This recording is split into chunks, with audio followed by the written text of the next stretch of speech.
안녕하세요. 사연을 부탁해입니다. 오늘의 사연을 소개하겠습니다. 동생과 저는 카페를 운영하고 있습니다. 둘 다 대학을 졸업한 후 회사를 다니다가 몇 년간 준비를 한 뒤 카페를 차렸어요. 물론 그런 우리 뒤에 부모님이 계셨기에 큰 어려움 없이 시작을 한 부분도 있었습니다. 우리가 운영하는 카페 상가가 부모님 명의였거든요. 한마디로 다른 사람들보다는 조금은 쉽게 사업을 하고 있습니다. 우선은 가게세라든지 그런 것을 걱정할 필요가 없었으니까요. 카페에서 나오는 수익 중 일부는 부모님께 드리고 나머지는 우리 자매가 나눠 가졌어요. 하지만 나름 장사가 잘 되었기에 큰 어려움 없이 지내고 있었습니다. 그러던 어느 날 상가 건물에 분식점이 하나 들어왔는데요. 분식점을 운영하면서 여자 혼자 남매를 키운다는 소문이 있었습니다. 그 소리를 듣고는 안타까운 마음이 들어 동생과 저도 그 분식점을 자주 이용했고요. 그러면서 그 분식집 사장님과 가까워졌는데요. 특히나 분식점 사장님이 제가 낯설지 않다고 하면서 제게 참 잘해줬거든요. 그러다 어느 날부터 저희 카페에 한 남자가 자주 오기 시작했는데요. 나름 깔끔하게 생긴 외모를 가진 남자는 한쪽 구석에 자리를 잡고 앉아서는 커피를 마시며 한동안 책을 읽다 가곤 했어요. 남자는 항상 똑같았는데요. 문을 열고 들어와서 조용히 아메리카노를 시켜놓고는 구석에 자리를 잡고 앉아서 책을 읽을 뿐이었어요. 그렇게 한 달 정도가 지난 어느 날부터 서로 눈인사 정도는 하게 되었는데요. 어느 날은 남자가 탁자 위에 있던 책을 가리키며 제게 물었어요. 해밍웨이를 좋아하시나 봐요.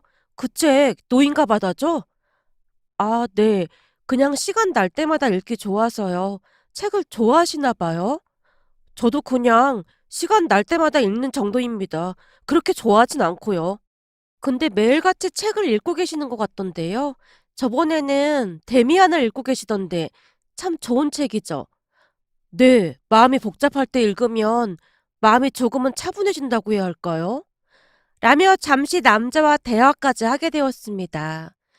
남자와는 말이 꽤 잘 통했는데요. 제가 좋아하는 책들을 남자도 좋아하고 있었거든요. 그렇게 책 이야기를 하다 보니 조금씩 가까워져 갔던 것 같습니다.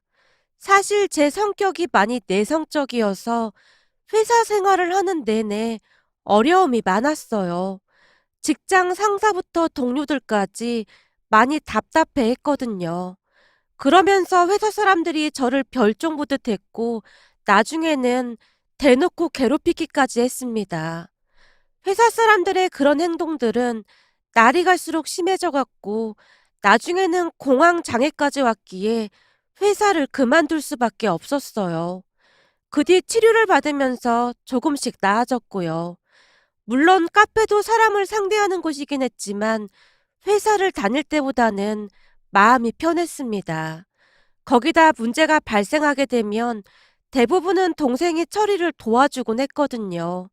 그렇게 여전히 사람들과 담을 쌓고 지내고 있었는데 어느 순간부터 그 남자가 서서히 제 마음속에 들어오기 시작했습니다. 남자는 아주 천천히 제게 다가왔는데요. 어느 날은 제가 좋아하는 초밥을 사서는 제게 살짝 건네주기도 했어요. 여기 초밥이 엄청 맛있더라고요. 식사하고 포장 좀 해왔어요. 안 그래도 되는데. 설마 초밥 싫어하는 거예요? 제가 잘못 사왔을까요? 아니에요. 저 초밥 엄청 좋아해요. 근데 죄송해서 그렇죠. 죄송하긴 뭐가 죄송해요. 제가 좋아서 하는 일인걸요. 라고 말을 하던 남자의 얼굴이 새빨개져 있었는데요. 남자가 커피를 들고 구석자리로 가는 모습을 보던 동생이 제게 속삭였어요. 뭐야, 언니한테 완전 반한 것 같은데? 언제부터 초밥까지 사다 주는 사이가 됐어? 그리고 언니가 이 집 초밥 엄청 좋아하는 거 어떻게 알고 있었던 거야? 그건 그냥 우연이겠지. 이 동네에서 이 집 초밥 모르는 사람이 어디 있겠어? 하긴 그건 그렇긴 한데 내가 볼 때 저 남자가 언니한테 마음이 있는 게 확실해 보여. 저 남자가 책 읽는 것도 자세히 봤는데 언니가 좋아하는 책들만 읽더라고. 아무래도 둘이 취향이 비슷한 것 같아. 난 데미안인가 뭔가 그거 읽다가 졸려서 던져버렸잖아. 드디어 언니의 운명의 상대가 나타난 것 같아. 동생이 한껏 들떠서 외치고 있었는데요. 그런 동생을 보고 있노라니 어딘지 모르게 짠한 마음이 들었습니다. 사실 동생은 저와는 다르게 얼굴도 예쁘고 성격도 참 좋은 편이거든요. 회사 생활을 하는 내내 직원들과도 잘 어울리고 인정도 받고 있었어요. 하지만 제가 공황장애로 힘들어하는 걸 보고 있던 동생이 많이 안타까워했고 어느 날 동생이 먼저 제게 카페를 같이 해볼 생각이 없냐며 제안을 해왔습니다. 물론 저는 동생의 제안을 거절했었지만 동생이 지속적으로 저를 설득하기도 했고 부모님도 제가 동생과 함께 카페를 운영하길 간절히 바라고 있었어요. 아마도 가족들은 제가 다시 일어나기만을 손꼽아 기다리고 있었겠죠. 그렇게 동생과 저는 카페를 운영하게 되었던 겁니다.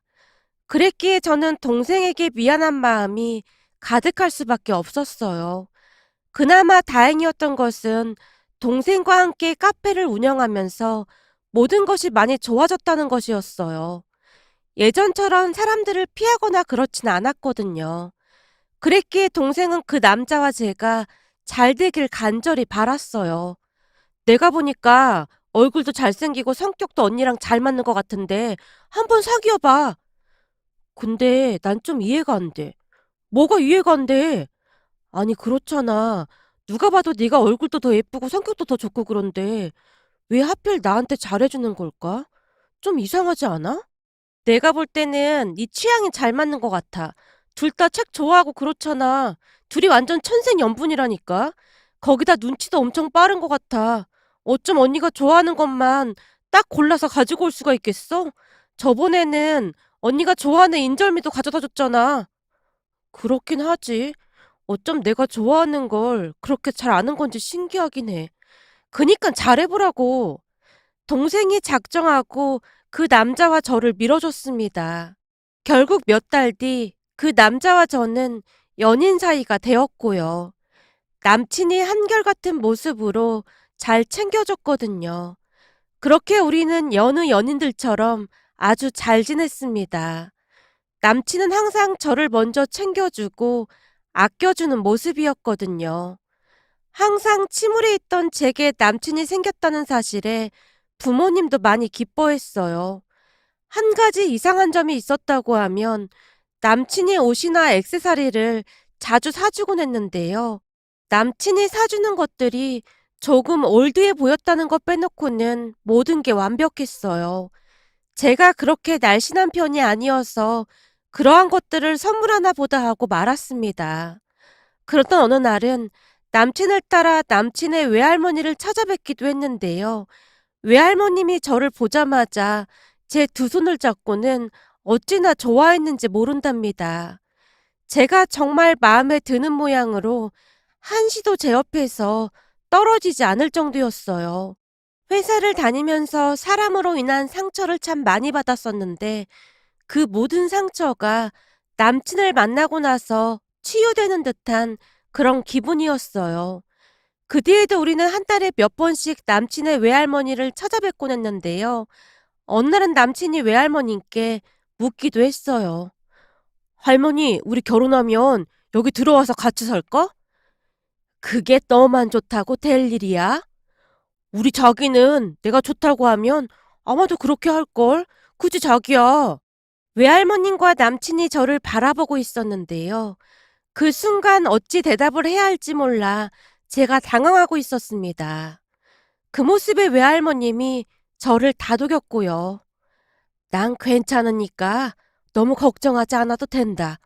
여지껏 혼자 살았는데 그게 뭐 대수라고. 할머니, 그러니까 이제는 우리가 같이 산다고 하는 거잖아. 우리도 그동안 할머니 이렇게 혼자 사는 거 알았으면 진작 찾아뵀을 텐데 진짜 미안해서 그래. 미안하긴 뭐가 미안해. 오히려 이 할미가 미안하지. 네 엄마 그렇게 세상 떠나고 나서 내가 니들을 한참 찾았는데 네 친가 사람들이 워낙 깐깐해서 보여줘야 말이지. 그래도 이렇게나마 찾았으니 얼마나 다행인지 모르겠다. 난 참 이해가 안 되는 게 아버지는 재혼해서 혼자 잘 먹고 잘 살았으면서 우리 보러 자주 오지도 않았어. 근데 왜 할머니랑 못 만나게 한 건지 이해를 할 수가 없어. 아마도 엄마가 남긴 유산이랑 보험금 그런 것 때문에 그랬을 거야. 그러고 남을 사람들이었으니까. 사실 누나랑 나는 그동 구경도 못 해봤다니까. 외할머니과 남친이 진지하게 대화를 하고 있었는데요. 아마도 남친 어머니가 돌아가신 뒤 친가 가족들이 외할머님과 남친을 만나지 못하게 했던 것 같았습니다. 그러던 와중에 외할머니께서 남친과 남친 누나를 어렵게 다시 찾았던 것 같았고요. 그렇게 한동안 대화를 하고 집으로 돌아가던 중 남친이 제게 말했어요. 아까는 내가 너무 갑작스레 말을 꺼내서 놀랐지. 조금 놀라긴 했어. 근데 진짜로 결혼 후에 외할머님과 같이 살 생각이야? 난 그러고 싶은데 자기가 허락을 해야 가능한 거지. 자기야, 난 말이야. 우리 외할머니와 같이 살고 싶어. 사실 엄마가 돌아가신 뒤 아버지랑 친가 가족들은 우리를 좋아하지도 않았거든. 아버지는 재혼해서 다시 자식들 낳고 잘 살고 있고 말이야. 그래서 그런지 난 외할머니가 엄마 품 같고 그래서 좋아. 근데 자기가 싫다고 하면 나도 강요하진 않을게. 나도 자기 마음은 잘 알 것 같아. 나도 한번 잘 생각은 해볼게. 그래, 잘 생각해줘. 사실 지금 외할머니가 사시는 집도 다 할머니 명의거든? 그래서 그냥 거기 들어가서 살아도 좋을 것 같아. 자기도 알다시피 할머니 집이 진짜 좋긴 하잖아. 우리 할머니가 떡집해서 돈도 진짜 많이 벌었다고 하더라고. 떡집에서 그렇게 벌 수도 있는 거구나? 그러게. 암튼 많이 벌었다고 하더라고. 그래서 늦게나마 우리 찾은 거고 말이야. 그러니 내 입장에서는 할머니 곁을 지켜드리고 싶은 생각만 들더라고. 남친이 간절한 표정으로 말하고 있었습니다. 하지만 저 또한 외할머님과 함께 사는 것에 대해 나쁘지는 않다고 생각하고 있었는데요. 외할머님 댁에 갈 때마다 어찌나 환대를 해주시던지 불편할 게 전혀 없었거든요. 아니죠. 오히려 너무나 과분한 대접을 받는다는 생각마저 들었어요. 갈 때마다 제게 선물도 많이 주시고 보석이나 금목걸이 등도 많이 주시곤 하셨거든요. 어찌나 막무가내로 주시던지 우선은 받았다가 남친에게 다시 돌려주기도 했을 정도였어요. 왜냐하면 아무리 봐도 가격이 너무나 비싸 보이는 그런 것들이었거든요. 그랬기에 제 입장에서는 외할머님이라는 존재에 대해 거부감 같은 것이 전혀 없었어요. 그 뒤에도 외할머님을 찾아뵐 때마다 한결같이 과분할 정도로 저를 예뻐해 주셨거든요. 그렇게 우리는 하루하루 행복한 나날을 보내고 있었습니다. 그러던 어느 날 동생의 친구가 카페로 놀러 왔는데요. 동생이 친구에게 상간의 분식점에서 김밥이랑 순대 같은 것을 사다 달라고 부탁을 했고 그 친구가 분식점에 가서 간식거리를 잔뜩 사서 카페로 들어왔습니다. 그런데 카페로 들어서던 동생 친구의 얼굴이 새하얗게 질려 있었어요. 그 모습에 동생이 놀란 듯 물었고요. 소민아, 너 왜 그래? 무슨 일 있었어? 동생이 친구 소민이에게 묻고 있었지만 소민이는 넋이 나간 듯 멍이 서 있을 뿐이었어요. 소민아, 소민아, 너 왜 그러냐니까? 너 혹시 분식집 사장님이 누군지 알고 있었어? 언니도 알고 있었던 거예요? 소민이가 저를 빤히 바라보며 물었어요. 분식집 사장님이 분식집 사장님이지 누구긴 누구야. 아니 그게 아니라 라고 말을 하던 소민이가 벌컥벌컥 물을 들이키고 있었어요. 그런 소민이를 보며 동생이 다시 물었고요. 그게 아니라니 대체 무슨 말을 하는 거야? 그러니까 내 말은 분식집 사장님이 언니 남친 누님인 거 알고 있었냐고요. 뭐? 분식집 사장님이 우리 언니 남친 누님? 그게 무슨 말이야? 말 그대로잖아. 언니 지금 사귀는 남자 있잖아요. 그래 있지. 근데 그게 왜? 그러니까 그 남자랑 분식집 사장님이랑 남매 관계인 거 알고 있었냐고요. 소민이가 재촉하듯 동생과 저를 번갈아 가며 바라보고 있었어요. 뭐? 분식집 사장님이랑 내 남친이 남매 사이였다고? 무슨 말도 안 되는 소리를 하고 있어. 절대 아니야. 둘이 남매 사이인데 지금껏 나한테 말을 안 할 리가 없잖아. 그니까 나쁜 놈이라는 거죠. 와, 인간 말정도 그런 말정이 없네요. 라며 소민이가 다시 물을 들이키더니 기가 막힌 말을 하기 시작했어요. 소민이 말에 따르면 그 분식집에서 김밥이랑 순대, 떡볶이 등을 주문하고 잠시 의자에 앉아서 기다리고 있었다는데요. 그때 마침 남친이 그곳에 들어오더랍니다. 소민이는 제 동생의 절친으로 가끔 카페에 오며 가며 남친을 보기도 했었고 SNS 사진을 통해서 남친의 얼굴을 알고 있었어요. 다만 남친은 몇 번 지나가면서 인사는 했었지만 소민이의 얼굴을 정확히는 모르고 있었던 모양인데요. 그날 소민이가 마스크에 모자까지 눌러쓰고 있었기에 더욱 몰라봤던 것 같네요. 다만 소민이는 남친이 마스크도 하지 않은 채 가게 안으로 쑥 들어와서 한눈에 남친을 알아봤고요. 그 모습에 소민이가 인사를 하려고 주춤주춤 자리에서 일어났다는데요.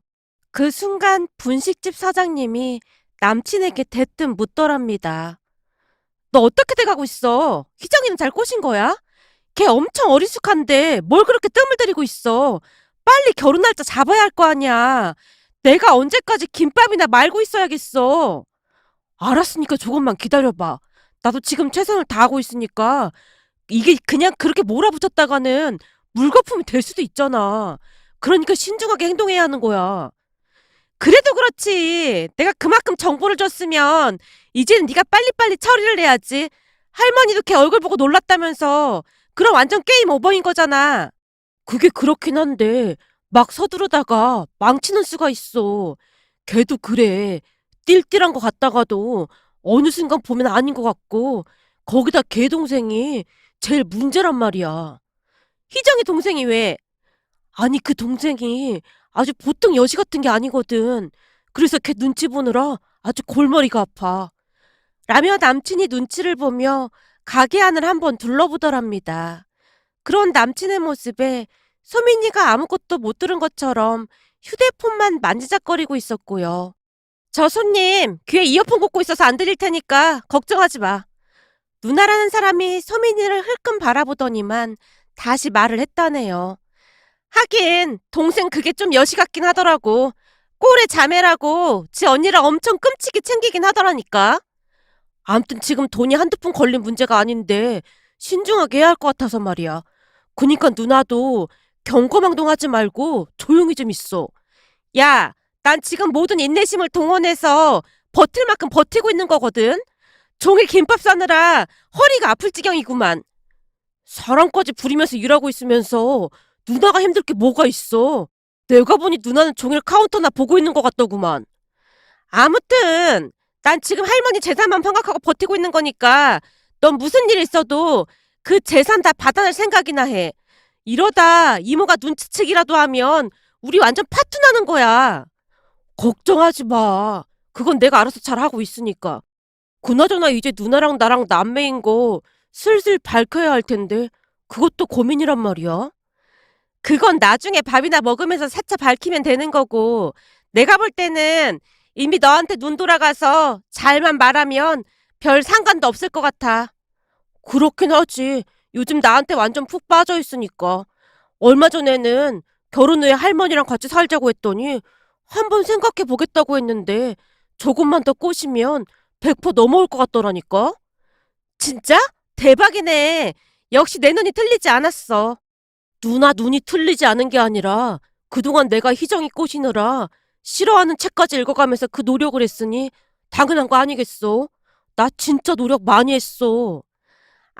그건 내가 알다마다. 남매가 아주 죽이 척척 맞더랍니다.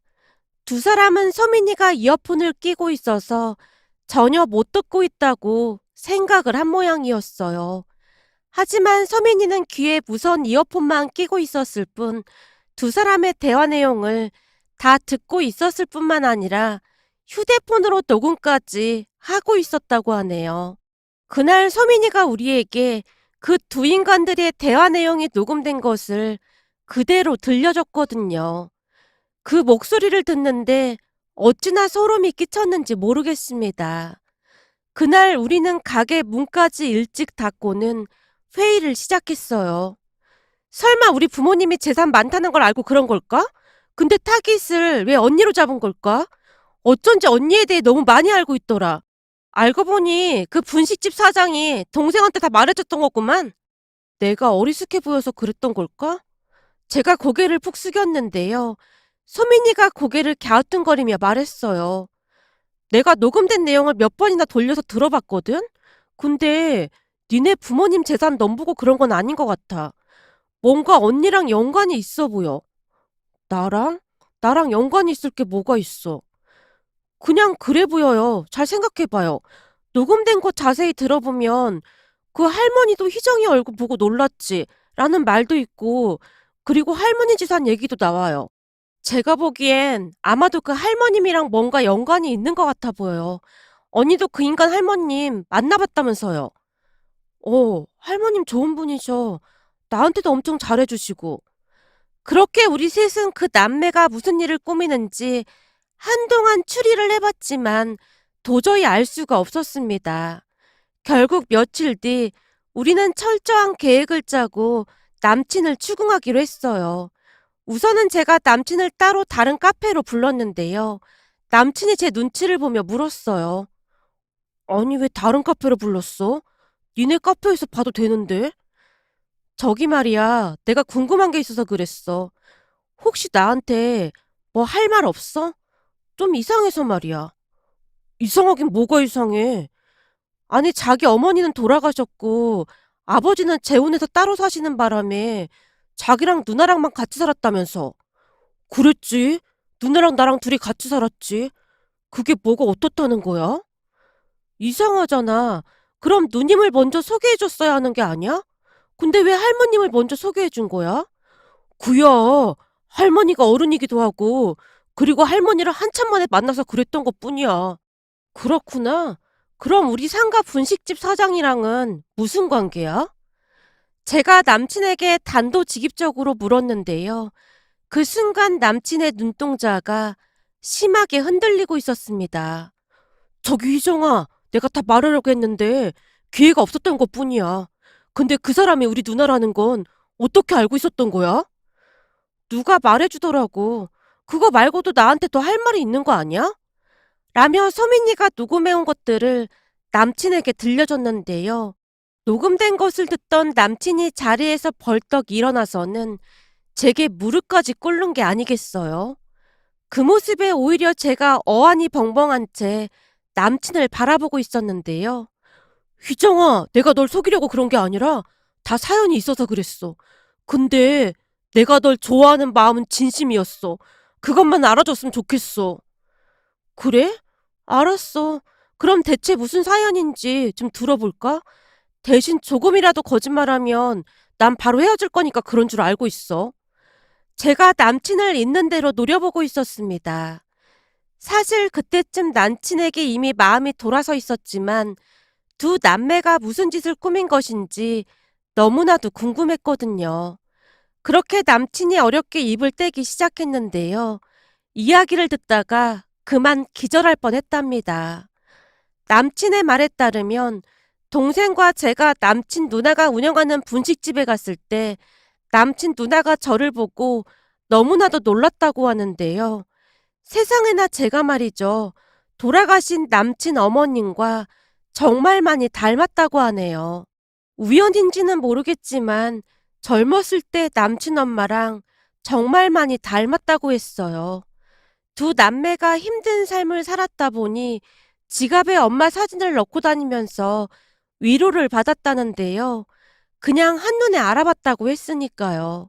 그 순간 엄마와의 좋은 추억만을 회상했으면 좋았을 텐데 남친 누나가 엉뚱한 생각을 했던 모양이었어요. 그러니까 그때쯤 한참 만에 외할머니를 찾은 모양인데요. 그 외할머니가 세상을 떠난 남친 엄마, 그러니까 첫째 딸을 그토록 그리워하고 있었다네요. 남친 엄마가 원래부터 잔병치레가 많던 사람이었기에 항상 아픈 손가락이었다고 합니다. 남친 외할머니 홀로 딸 둘을 키우는 가운데 그랬으니 아픈 딸로 인해 얼마나 노심초사했을지 짐작이 되고도 남았어요. 떡집을 운영하면서도 수시로 첫째 딸 병간호를 했다는데요. 나중에는 건강이 많이 좋아졌다고 합니다. 그러던 중 남친 아버지를 만나서 둘이 결혼을 했다는데요. 남친 아버지는 망나니 중 망나니로 돈을 벌어오기는커녕 수시로 돈을 뜯어가기 일쑤였다고 합니다. 그러다가 남친 어머니가 갑작스런 사고로 세상을 떠나게 되었고 남친 아버지는 남은 재산과 보험금 등 이것저것들을 챙겨서 자식들까지 데리고 하루아침에 연락을 끊어버렸고요. 그 뒤 외할머님은 먼저 보낸 딸을 그리워하며 손주들을 찾았지만 찾을 수가 없었다고 하네요. 그러던 어느 날 어렵게 손주들을 찾았다는데요. 참 안타깝게도 손주들이 잘 커졌으면 좋았을 텐데 그렇지가 못했던 모양입니다. 처음 외할머님을 만났을 때 남친과 남친 누나는 외할머님에게 재산이 많다는 사실을 알고 한껏 도취되어 있었다는데요. 앞으로 그 재산으로 호의호식하며 살 생각이었던 것 같았습니다. 그런데 문제는 외할머님이 둘째 딸, 그러니까 남친의 이모와 손주들에게 일부 재산을 물려주고 나머지 재산들은 사회에 환원을 할 생각이었다고 하네요.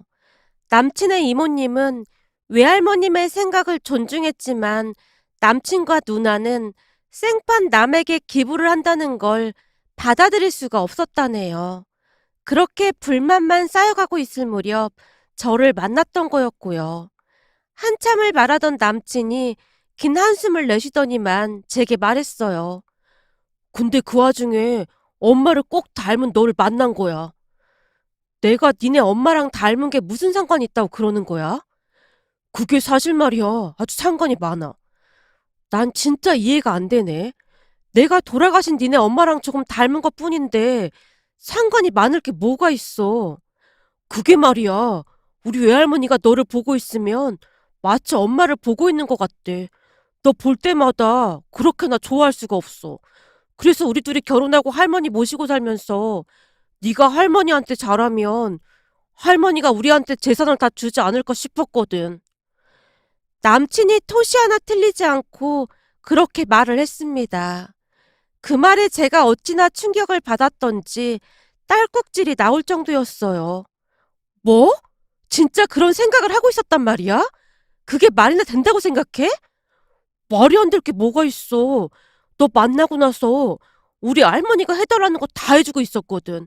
사실 희정이 너한테 말은 못했지만 우리가 너 핑계대고 돈도 엄청 받다 쓰고 그랬거든. 너한테 뭐 해주려고 한다고 하면 그냥 만사 오케이야. 와, 그러니까 너랑 니네 누나는 나를 그냥 도구로 이용하려고 했던 거구나? 아니, 그런 건 아니고 우리가 할머니 재산만 받으면 너한테도 좋은 거잖아. 너도 평생 일 안 해도 될 만큼 우리 할머니 재산 엄청나거든. 근데 그걸 생판 모르는 남한테 준다고 하니까 우리가 이러는 거잖아? 힘들게 번 돈을 왜 남한테 갖다 바치냐고. 까놓고 말해서 우리도 힘들게 자랐는데 아무도 우리 도와주지 않았어. 하물며 아버지나 친가 가족들도 거의 나 몰라라 있어. 그건 네 생각인 거고 할머님께서 기부를 하신다고 하는데 왜 상관을 해? 아무튼 우리 그만 헤어지자. 난 무서워서 더 이상 너 못 만나겠어. 제가 자리를 박차고 일어났는데요. 휘정아, 잘 생각해봐. 너한테도 미치는 장사가 아니라니까? 넌 결혼이 무슨 거래고 장사냐? 네 생각부터가 글러먹었어. 아무튼 우리 이미 끝난 거니까 더 이상 아무 말도 하지 마. 제가 급히 그곳을 나왔고 그렇게 우리는 헤어졌습니다. 그 뒤 저는 전남친 외할머님 댁에 따로 찾아가서는 할머님이 충격받지 않도록 잘 이야기를 했습니다. 아마도 두 남매가 힘들게 살다 보니 나쁜 생각을 했던 모양이에요. 할머님도 알고 계셔야 할 것 같아서 이렇게 찾아왔습니다. 그리고 우리는 이미 헤어졌습니다. 그랬구나. 이렇게 찾아와줘서 고맙다. 사실 나도 조금은 눈치채고 있었는데 손주들이 안타까워서 눈 감아준 것도 있었어. 그런데 그런 생각을 하고 있었다니 그저 안타까울 뿐이구나. 할머님의 얼굴에 근심이 가득해 보였습니다. 하지만 제가 어찌 해드릴 방도가 없었기에 그 뒤 저는 전남친을 잊고 나름 바쁜 생활을 하고 있었습니다. 그러던 어느 날 더욱 놀라운 진실 앞에 충격을 받을 수밖에 없었는데요. 전남친과 헤어지고 한 달쯤이 지난 어느 날 전남친 외할머님이 둘째 딸과 함께 우리 카페로 들어오셨어요. 그리고는 제게 전남친에 대해 더욱 충격적인 진실을 말해줬습니다. 그동안 전남친이 했던 말 대부분이 거짓말이었다고 하네요. 그러니까 전남친이 누나와 둘이 외롭게 살았다는 것도 거짓말이었고, 할머님 재산이 있다는 말에 전남친 아버지부터 친가 가족들이 전부 짜고 그런 짓을 저지른 것이라고 했습니다. 전남친 외할머님이 기가 막히다는 듯이 제게 말을 꺼냈거든요. 내가 혹시나 싶어서 우리 둘째 딸한테 자세히 알아보라고 뒷조사를 시켰더니만 이건 무슨 가족 사기단도 아니고 아주 작정을 하고 달려들었더구만. 난 세상 떠난 우리 딸 자식들이니 조금이나마 챙겨주려고 했었는데 내 생각이 잘못됐던 것 같아. 그래서 그나마 주려고 했던 재산 일부도 안 줄까 해. 우리 둘째 딸이랑 사위랑 상의해봤는데 어렵게 사는 사람들 찾아서 기부하기로 했어. 손주들을 위해서라도 그게 낫겠다 싶고 말이야. 우리가 이렇게 찾아온 이유는 혹시나 그 인간들이 희정씨 가게에 찾아와서 난동이라도 부릴까 싶어서야. 이 모든 사달이 희정씨 때문이라고 생각할 수도 있는 일이니까. 저는 괜찮습니다. 혹시 찾아오면 말이야. 두말하지 말고 바로 경찰에 신고해. 괜히 우리 때문에 힘들게 된 것 같아서 정말 미안하네. 그리고 잠시나마 우리 딸 닮은 얼굴 볼 수 있게 해줘서 정말 고마웠어. 아무리 봐도 우리 딸이랑 닮아도 너무 닮았어. 라며 할머님이 제 얼굴을 물끄러미 바라보다가 돌아가셨습니다. 그리고 며칠 뒤 할머님 말씀처럼 전남친과 아버지가 카페로 찾아와 소란을 피워댔는데요. 그나마 할머님께 받기로 한 돈마저 못 받게 된 게 마치 제 잘못인 양 방방 뛰고 난리도 아니었습니다. 그 모습에 동생이 바로 경찰에 신고를 해버렸고요. 전남친은 아버지의 모습을 그대로 빼닮은 모양으로 하는 행동이 닮아도 너무나 닮아 있었습니다.